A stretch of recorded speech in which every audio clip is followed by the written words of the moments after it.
The metal around me was still hissing when I opened my eyes. Smoke curled along the cracked ceiling of my scout ship, and somewhere behind me, a warning light kept blinking a word I did not want to read twice. Hull breach. I did not have time to check the damage. I did not have time to check anything. My ship had come down hard on a world I had never charted, in a forest of black trees under a sky the color of rust, and the ringing in my ears had not even faded before I heard the shouting. I pulled myself free of the crushed cockpit, pain shooting up my left arm, and stumbled out into open air thick with a strange, metallic smell. Through the trees, maybe 50 steps away, I saw movement. Figures in dark armor, moving fast, weapons raised, and in the middle of them, cornered against a fallen tree, stood someone much smaller, unarmed, breathing hard. I did not know her name. I did not know her rank. I did not know that the ground I had just crashed onto belonged to an empire that could erase my entire species without much effort. All I saw was 6 armed figures closing in on one person who had nowhere left to run. My body moved before my mind finished the thought. I do not remember deciding to run toward them. I remember the ground under my boots, the taste of blood in my mouth from the crash, and the sudden, sharp certainty that if I did nothing, I would spend the rest of my life regretting it. The first soldier turned as I collided with him, and we went down together into the dirt. I do not fight often, but adrenaline is a great teacher, and within seconds I had knocked the weapon from his hand and twisted his arm until he stopped moving. Someone shouted a word I did not understand. A bright beam of light cut past my shoulder, close enough that I felt the heat of it against my neck, and I realized they were not trying to capture whoever this stranger was. They were trying to end her. I grabbed the fallen soldier's weapon, more from instinct than skill, and fired it in the direction of the nearest attacker. I did not know if I hit anything. I did not look back to check. I threw myself toward the small figure at the fallen tree, wrapped my arm around her, and pulled her down just as another beam of light cracked through the space where her head had been a second earlier. She stared up at me, eyes wide, breathing hard, and for one strange moment, neither of us moved. She had sharp, elegant features, pale gray-blue skin, and eyes that seemed to hold more intelligence than fear. She was clearly not human. And she was clearly someone important, because the soldiers around us were not backing down.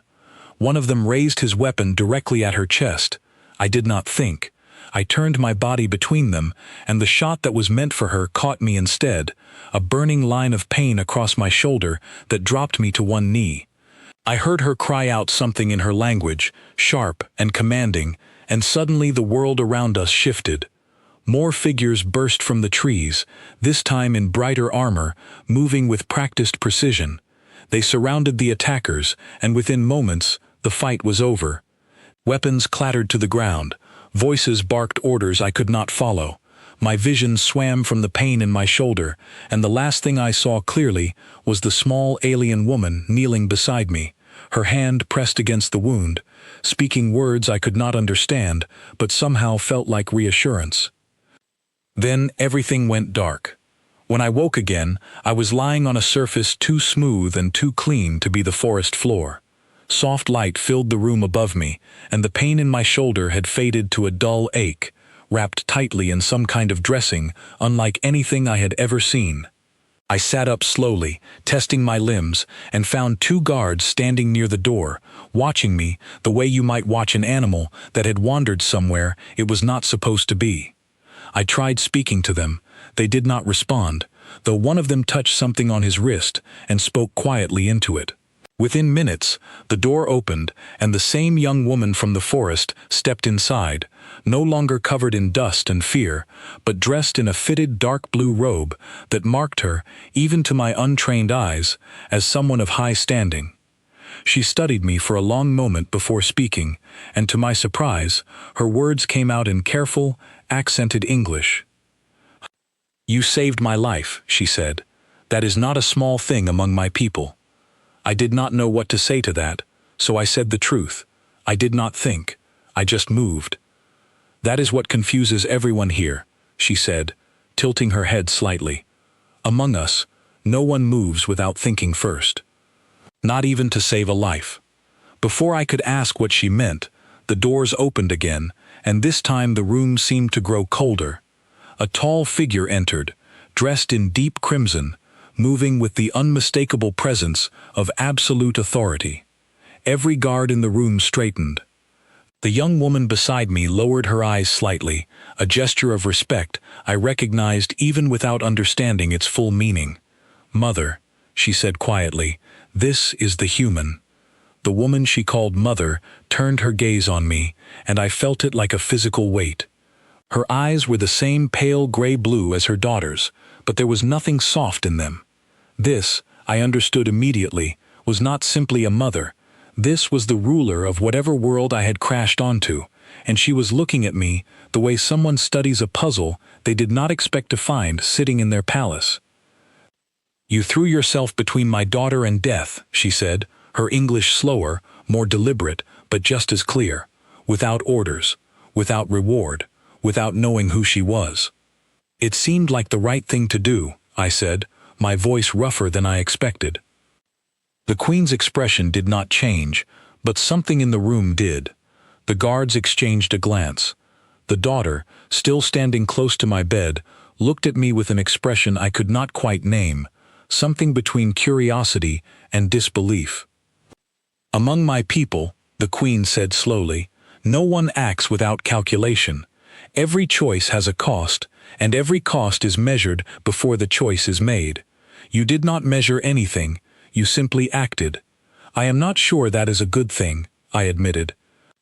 For the first time, something shifted in the Queen's face, not quite a smile, but close enough to unsettle me more than her earlier coldness had. "We will decide that together," she said. "For now, you are neither prisoner nor guest. You are something my people do not have a word for yet. And until we find one, you are not going anywhere." She turned and left the room without another word, her presence sweeping out as suddenly as it had arrived. The daughter lingered a moment longer, studying me with those same intelligent eyes. "You should rest," she said quietly. "Tomorrow, my mother will want answers, and she is not known for her patience." Before I could ask her name, she was gone, and I was left alone with two silent guards, an aching shoulder, and the growing realization that whatever I had just stepped into, there was no simple way out of it. The truth was, I had left Earth chasing a routine mapping mission, nothing more dangerous than empty stretches of unexplored space and long silences over the radio. I had never expected to end up bleeding in a palace built by beings who did not understand why anyone would risk their life without a plan. I lay back against the strange, soft surface beneath me and stared up at a ceiling made of material I could not identify, and I felt something settle over me that was heavier than fear. It was the feeling of a door closing behind me, quietly, without any warning, in a place I had not chosen to enter. Somewhere beyond these walls, an entire empire was now aware of my existence. And somewhere above me, in whatever chamber a queen retreats to after meeting a stranger who broke every rule of her world, decisions were already being made about what to do with me. I did not know yet how right I was to be afraid of that. The next morning came without a sunrise I could see, only a gradual brightening of the light along the walls, as if the room itself had been designed to wake me gently. I barely had time to sit up before the doors opened again, and this time it was not the queen or her daughter who entered, but a tall guard in polished silver armor, his expression unreadable. "Come," he said simply. "The queen is waiting." I followed him through corridors that seemed to stretch endlessly, walls lined with strange carvings that told stories I could not read, past windows that looked out over a city unlike anything I had imagined, towers rising into the rust-colored sky, connected by bridges of light. It was beautiful in a way that made my chest tighten, because beauty like that usually came with a price, and I had a growing suspicion I was about to be asked to pay it. The throne room, when we reached it, was vast and silent, filled with rows of nobles and officials who turned to watch me as I walked in. At the far end, on a raised platform, sat the queen, and beside her, standing rather than seated, was her daughter, watching me with the same unreadable expression from the night before. I stopped where the guard indicated, feeling every eye in the room pressing against me, and waited. "Human," the queen said, her voice carrying easily across the silent hall. "You have created a problem." "I did not think saving someone's life counted as a problem," I answered, and I heard a few sharp intakes of breath around the room, as if speaking so plainly to the queen was itself a kind of danger. The queen's eyes narrowed slightly, though I could not tell if it was anger or something closer to interest. "Among my people," she said, "a life owed is a debt that must be repaid, in full, before both parties can move forward. My daughter's life was saved by your hand. That debt now exists whether either of you wanted it or not." "Then repay it," I said. "Let me go home." For a long moment, the queen said nothing at all, and the silence stretched long enough that I began to understand, slowly and with a cold, sinking feeling, that the answer was not going to be so simple. "That," she finally said, "is not going to happen quickly."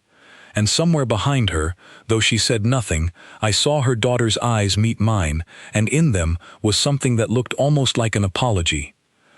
I spent the next 3 days in the same quiet room, watched over by guards who never spoke to me, fed food I did not recognize but that tasted better than I expected, and left alone with nothing but my own thoughts and the growing weight of what the queen had told me. A debt that could not be repaid quickly. Those words kept circling back through my mind, no matter how many times I tried to push them aside. On the 4th day, the doors opened without the usual warning, and instead of a guard, it was the queen herself who stepped inside, alone, without her daughter, without any officials trailing behind her. She looked at me for a long moment before speaking. "Walk with me," she said. It was not a request. I followed her out of the room and down a corridor I had not seen before, one that opened onto a wide balcony overlooking the city below. The rust-colored sky had shifted to a deep orange, and the towers glowed faintly with their strange inner light. She stood at the railing, hands folded before her, and did not look at me when she finally spoke. "Tell me why you did it," she said. "Did what?" I asked, though I already knew. "You threw yourself between my daughter and a weapon meant to end her life," the queen said. "You did not know her. You did not know me. You did not know what my people would do to you in return, and yet you chose to risk everything for a stranger. I want to understand why." I thought about how to answer that honestly, because I sensed, somehow, that this was not a question she was asking lightly. "Where I come from," I said slowly, "we are taught that some choices should not require thinking. If you see someone about to be hurt, and you have the chance to stop it, you stop it. Not because you calculated the cost, because stopping it is simply what you do." The queen turned to look at me then, and I saw something in her expression that had not been there before, a kind of careful, searching curiosity, as if she were trying to solve an equation that refused to balance. "That is not how survival works," she said, "not for my people. Every action has a cost, and every cost must be weighed before it is paid. A ruler who does not calculate loses her throne. A soldier who does not calculate loses his life. A species that does not calculate does not survive long enough to build cities like the ones behind me." "And yet here I am," I said, "alive, in your city, having made a choice with no calculation at all." "Yes," she said quietly, "here you are." We stood in silence for a while, the wind moving softly around us, carrying strange scents from the gardens far below. When the queen spoke again, her voice had changed, become more measured, almost formal. "I have decided to allow you to remain within the palace while this matter is considered," she said. "You are not a prisoner, you will not be treated as one. But you are also not free to leave, not yet, and I will not pretend otherwise to make this easier for you." "Why not?" I asked, though my voice came out sharper than I intended. "If the debt cannot be repaid quickly, why can I not simply return home while it is considered?" "Because," The queen said, turning fully to face me now. "You are the first being of your kind we have ever encountered, and the first being of any kind I have known to act as you did, without calculation. I do not yet know what that means for my people, or for yours, or for the debt between our families. Until I understand it, I will not release you into the unknown, where I cannot study what you represent." I felt something cold settle in my chest at those words, because beneath the careful language I understood exactly what she meant. I was not a guest. I was a subject of study, something new and strange that had wandered into her world, and she intended to examine me for as long as it took to satisfy her curiosity. "That is not fair," I said quietly. "Fairness," the queen replied, "is a luxury for those who are not responsible for an empire." She left me on the balcony after that, and I stood there for a long time, watching the strange glowing city stretch out beneath me, feeling farther from home than I had ever felt in my life. It was later that evening, as the light outside faded into deep blue shadows, that the doors to my room opened once more, and this time it was the queen's daughter who entered. She moved quietly, almost hesitantly, and closed the door behind her before speaking. "My name is Aelith," she said. "I should have told you before."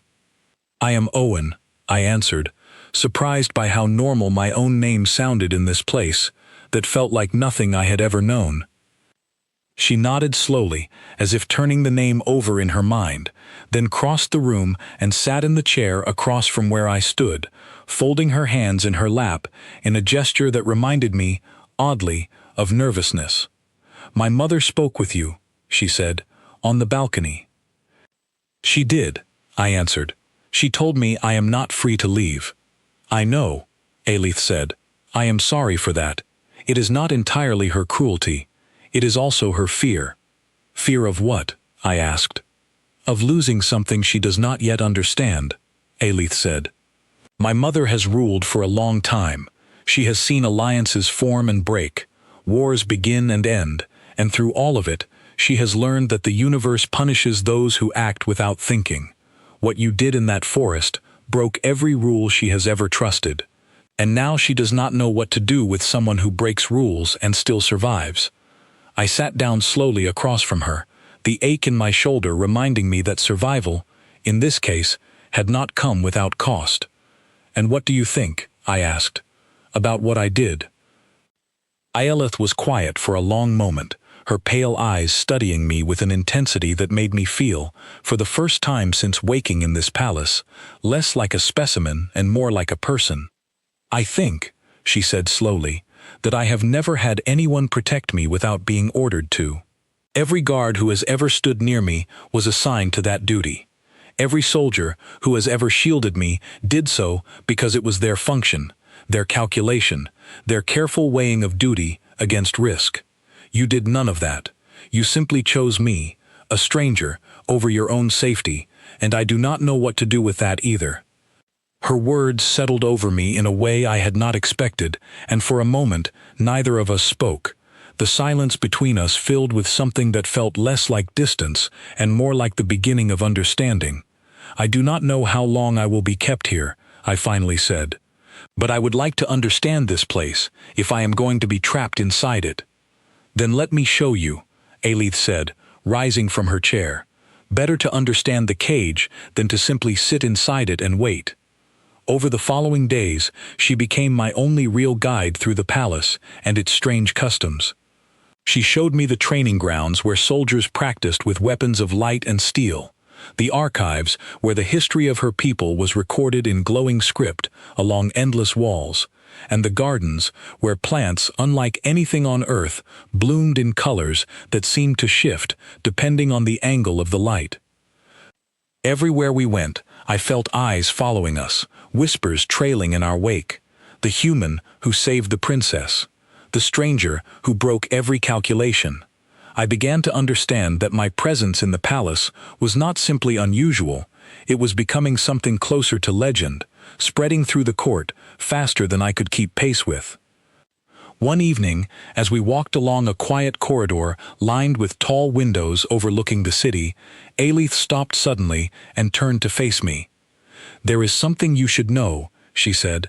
"My mother did not bring you before the court simply to question you. She wanted the nobles to see you, to understand that a human, someone from a species they consider primitive, was capable of an act none of them would have attempted." "Why does that matter?" I asked. "Because there are those in this court," Alith said quietly, "who believe strength is measured only in calculation, in cold precision, in the careful weighing of gain against loss. My mother wanted them to see something different. She wanted them to see that instinct, raw and unmeasured, can still win." I thought about that for a long time after she left me that night, staring up at the strange ceiling of my room, listening to the distant hum of a city that never seemed to fully go quiet. I had come to this world by accident, wounded and afraid, expecting nothing but survival. Instead, I had become something else entirely, a symbol in a court I barely understood, tied by an invisible debt to a family whose queen would not let me go until she understood exactly what kind of creature had wandered into her world. And somewhere in the back of my mind, a quieter thought had begun to take root, one I was not yet ready to examine too closely. It was the thought of Alith's eyes meeting mine on the balcony of her mother's palace, the memory of her voice saying, "I have never had anyone protect me without being ordered to," and the strange, unfamiliar warmth that memory brought with it, even in a place so far from anything I had ever called home. Weeks passed, and slowly the palace stopped feeling like a cage and started feeling, in strange and unexpected ways, like a place I was learning to move through with purpose. I was given quarters of my own, simple but comfortable, and a schedule that filled my days with lessons in the Thisian language, history, and customs, taught by a patient older woman named Sella, who seemed endlessly amused by my mistakes. The mornings, though, belonged to the training grounds. I had expected to be kept far from the soldiers, treated as something fragile or foreign, but instead, the queen herself had ordered that I be allowed to train alongside them, a decision that confused everyone, including me, until I understood her reasoning. She wanted to see what I was capable of, not through questioning, but through observation. The first time I stepped onto the training grounds, the soldiers eyed me with open skepticism. Their captain, a broad-shouldered man named Kor, looked me over the way you might look at a piece of equipment that had been delivered to the wrong address. "You wish to train with us," he said, more statement than question. "Humans are known to be weaker than our people, slower, less durable." "Maybe," I said, "but I am also stubborn, and I do not like being underestimated." Kor's mouth twitched, something close to amusement, and he gestured toward the sparring circle. "Then show me," he said. I lost that first match badly, pinned to the ground within seconds by a soldier half my size but twice my speed, and the surrounding trainees laughed in a way that stung more than the fall itself. But I got up, asked for another match, and lost that one too. And another. By the end of the first week, I had lost more matches than I could count, but something had shifted in the way the soldiers looked at me. I was not quitting, and among a people who measured worth through calculation and endurance, that meant something. It was Kor who first began teaching me properly, showing me how the Thisian style of combat relied on quick, efficient movements designed to end a confrontation as fast as possible, conserving energy and minimizing risk. I brought something different to the circle, a willingness to absorb a hit if it meant landing one of my own, an instinct for unpredictable movement that came from having grown up in a world without their careful calculations. By the end of the second week, I managed to hold my ground against one of the newer recruits for nearly a full minute before losing. By the end of the third, I won my first match, and the training ground fell into a stunned silence before erupting into a mixture of laughter and grudging respect. "You fight like someone who has nothing to lose," Kor told me afterward, handing me a cup of water as I caught my breath. "Where I come from," I said, "that is usually true." He studied me for a long moment, then nodded slowly, as if filing that answer away for later thought. The training grounds became my proving ground, but the court remained something far more dangerous, a place where every conversation felt like a quiet negotiation, every glance carried unspoken meaning. Aelith continued to guide me through its complexities, though I began to notice, the longer I stayed, that not everyone in the palace was pleased by my presence. "There is a faction among the nobles," she told me one evening, as we walked through the gardens beneath a sky scattered with unfamiliar stars, "who believe my mother's decision to keep you here is a mistake. They see you as a symbol of weakness, proof that the crown values sentiment over strategy." "Who leads them?" I asked. Aelith hesitated before answering, and when she did, her voice had grown quieter. "A noble named Draith," she said. "He commands significant influence within the military council, and he has never approved of my mother's rule. He believes the throne should belong to someone who values calculation above all else, someone who would never have allowed a stranger to remain within these walls simply because of an unpaid debt." "Does he have the power to challenge her?" I asked. "Not directly," Aelith said, "but influence gathers slowly, like water finding cracks in stone, and I fear he sees your presence here as exactly the kind of crack he has been waiting for." I thought about that conversation often in the weeks that followed, noticing the way certain nobles watched me across the throne room with expressions that held none of the curiosity I had grown used to, only cold calculation. I began to understand that my place in this palace was not simply uncertain because of the Queen's decision. It was uncertain because there were forces within her own court working quietly to undo whatever she had decided. The Queen, for her part, continued to observe me from a careful distance, appearing at unexpected moments to ask strange, pointed questions, or simply to watch me train without explanation. It was during one of these observations, nearly a month after my arrival, that I first began to suspect she was testing me in ways I had not yet fully understood. It happened on an ordinary afternoon, as I walked back from the training grounds toward my quarters, following a route I had taken dozens of times before. As I passed beneath a covered walkway near the eastern wing of the palace, I heard a sharp cracking sound above me, and instinct sent me diving sideways just as a section of stone paneling crashed down onto the walkway where I had been standing moments before. I lay there for a moment, heart pounding, staring up at the gap in the ceiling where the panel had fallen from, and something about the clean edges of the break told me this had not been an accident. Guards arrived within minutes, along with a palace official who apologized profusely for what he called a structural failure, promising a full investigation.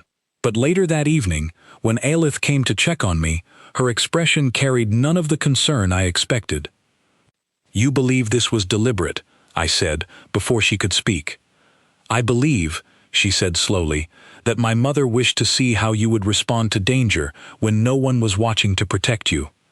"You think the Queen arranged for a piece of the ceiling to fall on me?" I said, disbelief creeping into my voice. "I think," Aelith said carefully, "that my mother has spent her entire reign testing the loyalty and instincts of everyone around her, and she does not consider you exempt from that simply because you are a stranger to our world. She wishes to know whether your instinct to protect others extends only to grand, visible moments, or whether it holds even when survival itself is on the line." I did not know whether to feel angry or strangely reassured by that explanation, and in the end I felt both, an uneasy mixture that stayed with me long after Aelith had gone. The tests, once I began looking for them, became easier to recognize. A guard who suddenly stumbled during a routine patrol, forcing me to catch him before he fell into a hazard I had not noticed until that moment. A runaway cart during a market visit that Aelith and I had taken together, veering suddenly toward a group of children before I pulled them clear. Each time, I acted without thinking, the same instinct that had first thrown me between Aelith and an assassin's weapon, and each time, I later learned, the Queen had been watching from some hidden vantage point, recording my response with the same careful calculation she applied to everything else in her world. It should have made me angry, being tested so relentlessly, treated as a subject of study rather than a person. But as the weeks passed, I began to notice something shifting in the way the Queen looked at me during our brief, formal meetings.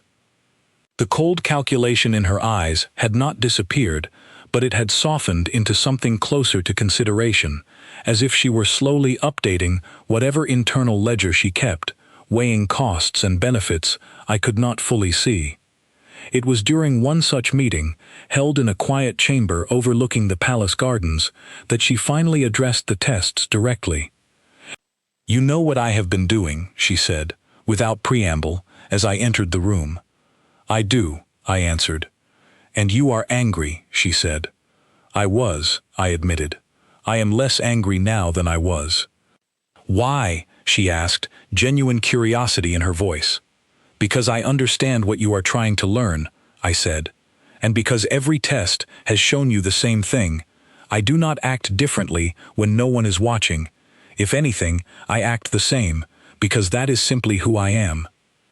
The Queen studied me for a long moment, her expression unreadable, before finally speaking again. "That consistency," she said slowly, "is rarer among my own people than you might expect. Even the most loyal soldier calculates differently when he believes no eyes are upon him. You do not seem to make that distinction. Where I come from," I said, "we call that character, not calculation." Something flickered across her face then, something I had not seen before, a kind of quiet respect that had not been present in our earlier conversations.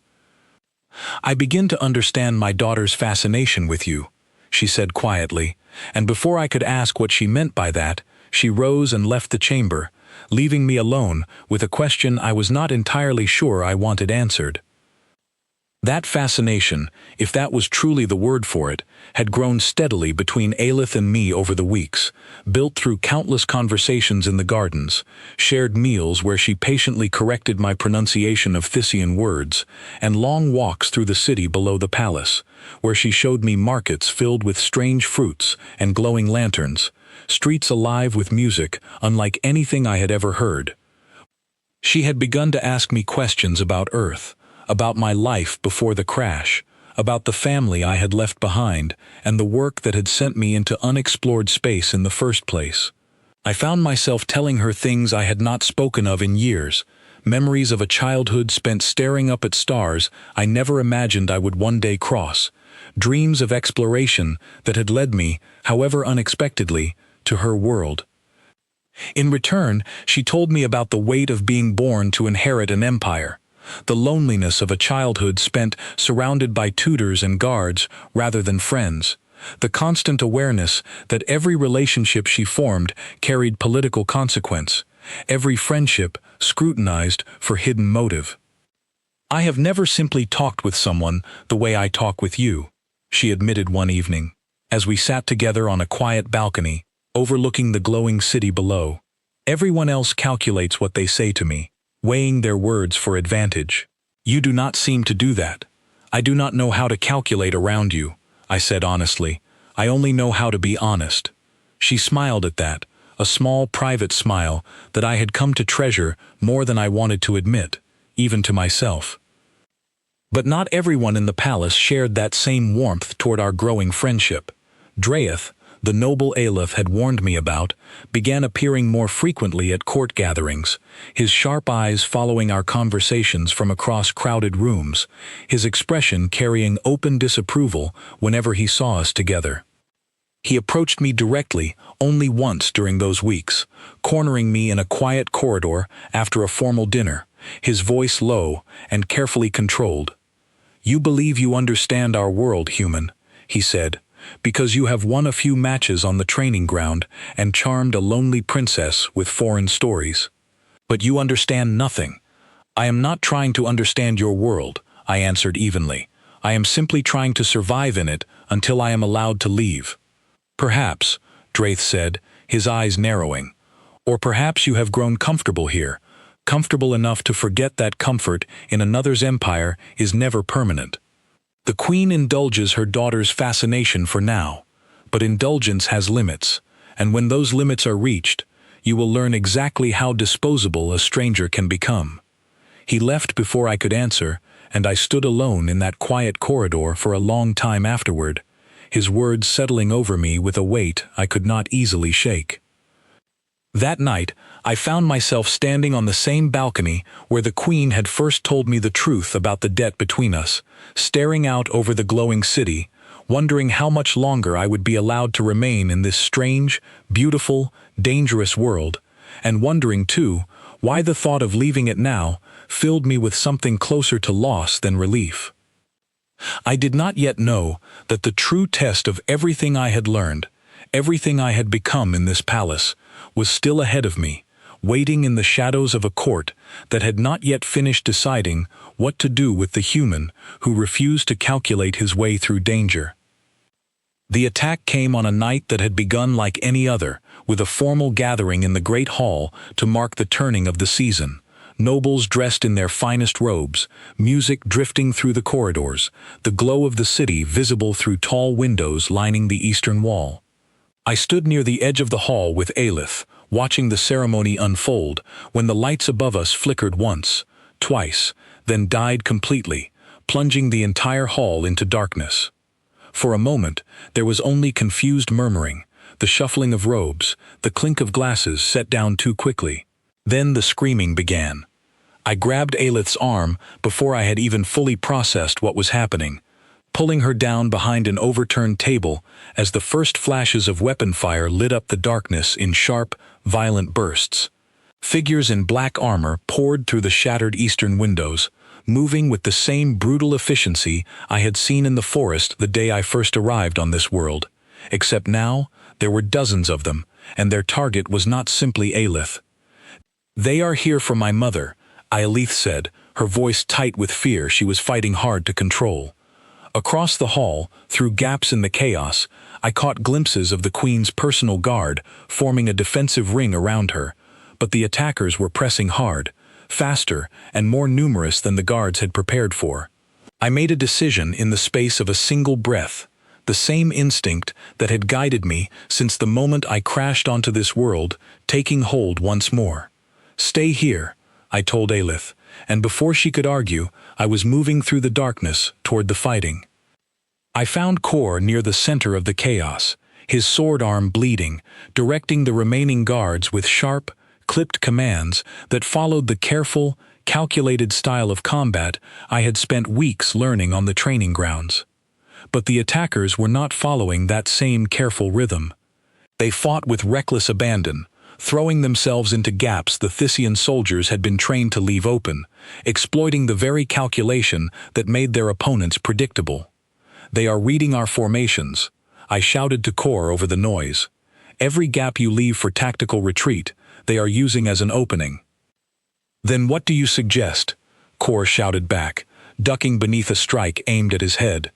"Break the pattern," I said. "Stop calculating. Just fight." He looked at me for half a second, clearly torn between years of training and the growing chaos around us, and then, to my surprise, he nodded. Together, we abandoned the careful formations the Thyssian soldiers had been taught to rely on, moving instead with the same unpredictable, instinct-driven style I had brought to the training grounds weeks earlier.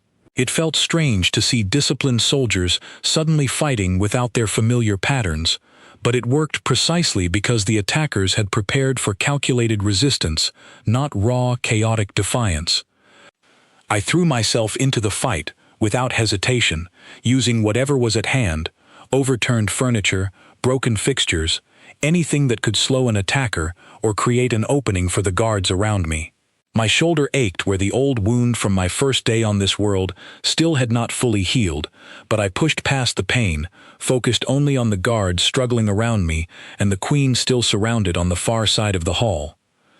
A path opened briefly through the chaos, and I saw her clearly for the first time since the attack began, standing tall despite the danger, her own weapon drawn, fighting alongside her remaining guards with a fierce competence that told me exactly how she had held her throne for as long as she had. But even she was being pushed back, the sheer number of attackers overwhelming her diminished guard. I moved toward her without thinking, cutting through the chaos, ignoring every careful calculation that might have told me to stay back, to protect myself, to let the trained soldiers handle a battle I had no real place in. An attacker turned toward me as I approached, weapon raised, and I threw myself forward, tackling him to the ground before he could fire, wresting the weapon from his grip in a struggle that felt like it lasted an eternity, but likely took only seconds. By the time I looked up again, the tide of the battle had begun to shift. More guards had arrived from other parts of the palace, drawn by the alarm, and the attackers, faced with mounting resistance and the collapse of their carefully planned assault, began retreating back through the shattered windows they had entered through. Within minutes, it was over. The great hall left in ruins, tables overturned, glass scattered across the floor, the acrid smell of weapon fire hanging in the air. I found Aleph exactly where I had left her, shaken but unharmed, and the relief that flooded through me at the sight of her was so intense it nearly buckled my knees. The queen, breathing hard but standing firm, surveyed the wreckage of her own hall with an expression I could not fully read. When her eyes found mine, across the ruined space, something passed between us that felt different from every careful, calculated exchange we had shared before. "You broke formation," she said, once the immediate chaos had settled and the wounded had been carried away for treatment. "You convinced Core to abandon years of disciplined training in the middle of an active attack." "It worked," I said simply. "It did," she admitted. "Because the attackers had studied our patterns, prepared countermeasures against our calculations. They had not prepared for chaos. We stood together in the ruined hall as guards worked around us, clearing debris, tending to the wounded, and for a long moment neither of us spoke, the weight of what had just happened settling slowly over both of us. "This was Draith's doing," I said finally, though it was not entirely a question. The Queen's expression hardened. "We do not yet have proof, but yes, I believe it was. He warned me once that indulgence has limits," I said. I did not realize how far he was willing to go to prove that point. The Queen studied me for a long moment, and when she spoke again, her voice had lost some of its usual careful control, replaced by something rawer, more honest than I had heard from her before. "You saved my life tonight," she said. "Not because you calculated the value of my survival against the risk to your own. You simply acted, the same way you acted for my daughter the day you arrived on this world." I did not know what to say to that, so I said nothing, waiting for whatever she intended to say next. "I told you once that I could not repay the debt you created quickly," she continued. "I believe you assumed that meant I was simply being cautious, weighing the political consequences of releasing you before I fully understood what you represented." "That is what I assumed," I admitted. The Queen shook her head slowly. "That was true. Once. It is no longer the whole truth." "What is the whole truth?" I asked, my chest tightening with an anticipation I could not fully explain. "The whole truth," she said, "is that you have now saved both my daughter and myself from death, without hesitation, without calculation, twice proving something my own people have never fully understood. I do not believe I can release you, Owen. Not because the debt remains unpaid, but because I do not believe my empire can afford to lose you now that I understand what you are capable of." I felt something cold settle over me at those words, a realization that struck harder than any blow I had taken in the battle just past. "You mean to keep me here indefinitely," I said slowly. "Not as a guest, not as a subject of study, but as something you simply refuse to let go." The Queen did not deny it. "I mean to keep you here because I believe it is what is best for my empire, and because I no longer believe you are simply a stranger who wandered into our world by accident. I believe you were meant to be here. That is not your choice to make," I said, my voice rising despite the ruined hall around us, despite the guards still moving nearby, despite every careful instinct that told me to remain calm in front of a ruler who held absolute power over my fate. The Queen's eyes met mine, steady and unflinching. "Perhaps not," she said quietly, "but it is the choice I have made regardless." She turned and walked away before I could respond, leaving me standing alone in the ruins of the great hall, the weight of her words settling over me like a stone I did not know how to lift. Aelith found me there a short while later, her expression carrying a complicated mixture of relief, concern, and something else I could not immediately name. "I heard what my mother said," she told me quietly. "Then you understand why I cannot simply accept this," I said. "I have a life beyond this palace, Aelith, a world of my own. I cannot become a permanent fixture in your mother's court simply because she has decided I am useful to her." Aelith was quiet for a long moment, her eyes searching mine with an intensity that made my chest ache in a way I did not fully understand. "Is that truly the only reason you would stay?" she asked finally, her voice barely above a whisper.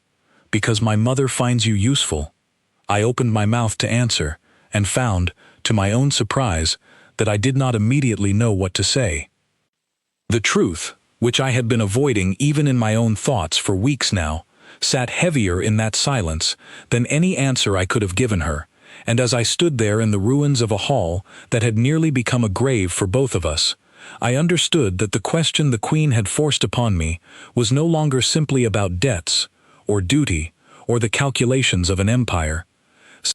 It had become, somewhere in the quiet weeks of training and gardens and honest conversation, a question about what I truly wanted, and whether the answer I had been avoiding was one I was finally ready to face. In the days following the attack, the palace moved with a tension I had not felt since my first hours in this world. Guards doubled at every entrance, officials whispered in corners that fell silent whenever I passed, and the Queen herself withdrew into a series of closed councils that stretched late into the night, searching for proof of who had orchestrated the assault against her own hall. I spent those days mostly with Kor, helping to reorganize the palace guard around the new style of unpredictable defense that had saved us during the attack, teaching soldiers to break from their rigid calculations when the moment demanded it. It gave me something to focus on besides the question the Queen had left hanging over me, and the one Aelith had asked that I still had not fully answered, even in the privacy of my own thoughts. The proof, when it finally came, arrived through a source no one expected. One of the captured attackers, wounded and facing judgment before the court, broke his silence in exchange for leniency, naming Draith as the one who had funded the assault, promising the attackers safe passage and rich reward in exchange for eliminating the Queen and destabilizing the succession before Aelith could be formally recognized as heir. The court that gathered to hear the formal accusation was more crowded than any I had attended since my arrival. Nobles pressed shoulder to shoulder along the great hall's repaired walls, whispers rippling through the crowd as Draith was brought before the Queen's throne, his expression carrying none of the confidence he had once shown me in that quiet corridor. "You accuse me on the word of a captured criminal," Draith said, his voice sharp, despite the guards flanking him on either side. "I accuse you," the Queen said, her voice carrying easily across the silent hall, "on the word of a captured criminal, the testimony of 3 surviving guards who recognized your personal insignia among the attacker's equipment, and records recovered from your own estate detailing payments made to known mercenaries in the weeks before the assault." Draith's confidence faltered visibly at that, and I watched as the careful calculation he had always prided himself on finally failed him, unable to find an answer that could untangle him from the evidence stacked against him. "You believe a foreign creature, and a foolish girl's fascination with him, are worth more than the stability of this empire," Draith said finally, his composure cracking into something closer to desperation. "I did what I believed necessary to protect our people from a Queen who values sentiment over strength." "You mistake sentiment for weakness," the Queen said coldly, "and you mistake calculation for wisdom. It was calculation that led you to plan an assault predictable enough to be undone by simple, unpredictable defiance. It was sentiment, as you call it, that saved my life and my daughter's, twice now, from threats your careful planning could not overcome." Draith was led away without further protest, his fate left to the judgment of the full council, and the tension that had gripped the palace for days finally began to ease, replaced by a cautious relief that spread slowly through the court in the hours that followed. That evening, I found myself once again on the familiar balcony overlooking the glowing city, the same place where the Queen had first explained the weight of the debt between us, where Olith had first told me her name, where I had first begun to understand that this strange, dangerous world had become something closer to a home than I had ever expected it to be. I heard footsteps behind me and turned to find the Queen approaching, her expression calmer than I had seen it since the night of the attack, though still carrying the careful weight of someone who had spent her entire life measuring cost against benefit before allowing herself to feel anything at all. "Draith's faction will be dealt with," she said, coming to stand beside me at the railing. "His influence within the council will not survive this. The threat to my throne and to my daughter's future has been addressed." "Then perhaps now you can consider releasing me," I said quietly, though even as I spoke the words, I felt their weight differently than I had during our earlier conversation. Less like a demand, and more like a question I was not entirely sure I wanted answered the way I once had. The Queen turned to study me carefully, and for a long moment neither of us spoke. "I told you once that I did not believe I could release you," she said finally. "I want you to understand that this was never simply about what my empire could gain by keeping you here. It was also, I have come to realize, about something far more complicated." "What do you mean?" I asked. "My daughter has changed since you arrived," the Queen said. "She laughs more freely than she has in years. She speaks her mind in council, where before she deferred quietly to those around her. She has begun to understand that strength does not always require calculation, that instinct and honesty carry their own kind of power. I do not believe that change came from nothing, Owen. I believe it came from you." I did not know how to respond to that, and the Queen did not wait for me to find words, continuing instead with the same careful honesty she had shown only rarely throughout our time together. "I have spent this reign believing that calculation is the only path to survival," she said. "You have shown me, through your actions rather than your words, that there is another path, one my people have largely forgotten how to walk. I do not wish to lose that lesson simply because I finally have the proof I once demanded to release you." "Then what are you asking of me?" I said. "I am asking," the Queen said slowly, "whether you wish to stay. Not because I command it. Not because a debt remains between us, but because you choose to." Before I could answer, the door to the balcony opened once more, and Aelith stepped through, her eyes moving quickly between her mother and me, sensing immediately that she had interrupted something important. "I should leave you both," she said, beginning to turn back toward the door. "Stay," the Queen said gently, a tone I had rarely heard her use. "This concerns you as much as it concerns him." Aelith hesitated, then crossed the balcony to stand near us, her hands folded before her in the same nervous gesture I remembered from our very first private conversation, weeks ago, in the quiet of my recovery room.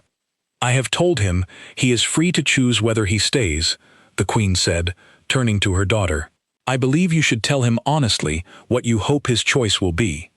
Aelith's eyes widened slightly, clearly caught off guard by her mother's directness, but after a moment, she straightened, drawing on a courage I had watched her build slowly over the weeks we had spent together. "I do not want the debt repaid," she said, her voice steady despite the vulnerability in her words. "I never truly wanted it repaid, even from the very beginning. I told myself it was because your presence here was useful, politically, symbolically, a proof to the court that strength comes in forms my people had forgotten to value. But that was never the whole truth." "What is the whole truth?"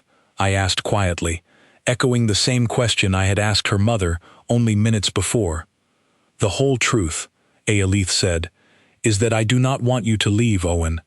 Not because of debts or politics or anything my mother's court might gain from your presence. I do not want you to leave because these past months have been the first time in my life I have felt truly known by someone, without calculation, without hidden motive, without the constant weight of my position between us." I felt something in my chest loosen at her words, a tension I had been carrying since the night of the attack, since the moment her mother first told me she did not intend to let me go, finally beginning to ease into something clearer, something closer to certainty.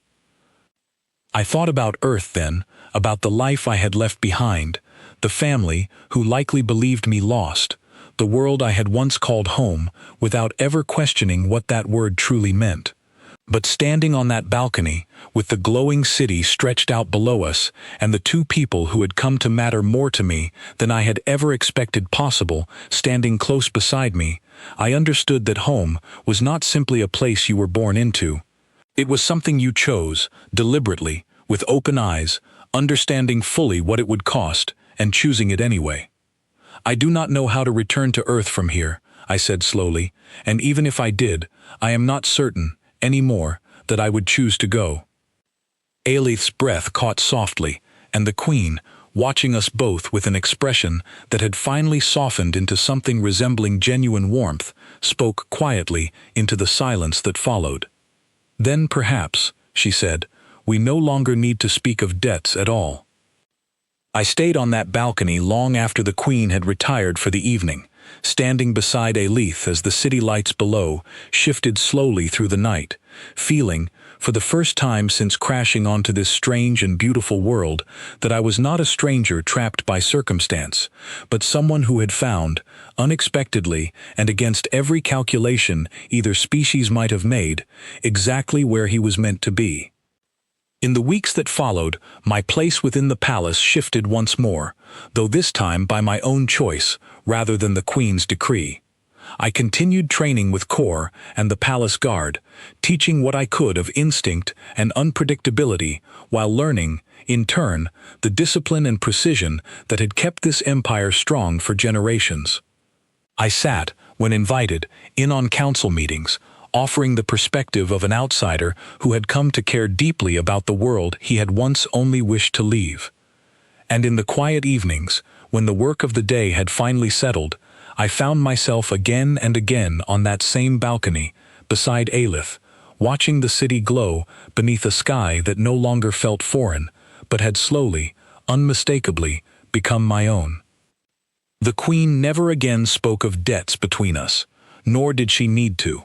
What had begun as an obligation neither of us had chosen had become, through weeks of tests and trials and honest conversation, something far simpler and far more valuable than any calculation could measure. I had come to this world by accident, wounded and searching only for survival. I remained by choice, having found, in the most unexpected corner of the galaxy, a place and people worth staying for.